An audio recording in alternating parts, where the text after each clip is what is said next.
नईम बुखारी ने। उसने मुझसे पूछा कि प्रोफेसर साहब मिजाज क्या होता है, तो मैंने उससे कहा कि इसमें एक और नुक्ता डाल लो, ये मिजाज होता है।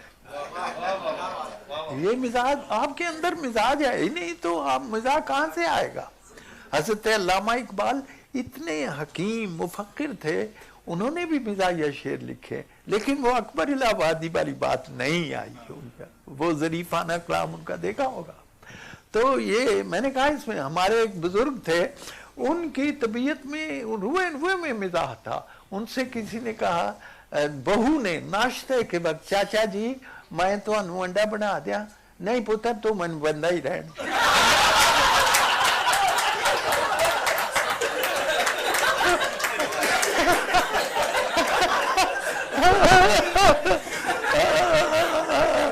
तो अच्छा, उनके अंदर मिजाज में दानाई भी बड़ी होती थी। एक दिन खाना खा रहे थे तो प्लेट में कुछ छोड़ दिया, तो किसी ने कहा जी आप बड़े दीनदार हैं, हाजी हैं, आपको मालूम नहीं कि प्लेट साफ करना सुन्नत है।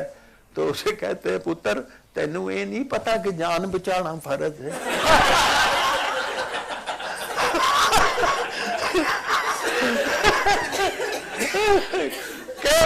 ऐसी ऐसी बातें करते थे।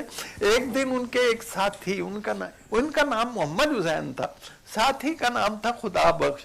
तो खुदा बख्श साहब बूढ़े हो गए, दोनों ही बूढ़े थे, चला नहीं जाता था, कदम उठता नहीं था। तो उन्होंने कहते ने मोहम्मद हुसैन जो मैं आर्मी च होंदा सा ना, कोई मेरे नाल टुर नहीं सही सकता,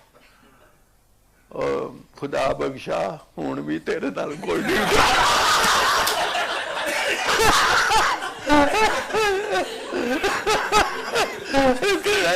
कैसे कैसे।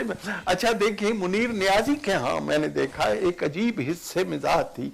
मैं शिकागो की एयरपोर्ट पे बैठा, अमजद इस्लाम, अमजद अताउल हक कासमी, जनाब मरहूम जमीलुद्दीन आली, सारे बैठे हुए, मुनीर नियाज साहब अल्लाह बख्शे बैठे हुए, चुप बैठे हुए। मैंने कहा कोई बात करनी चाहिए।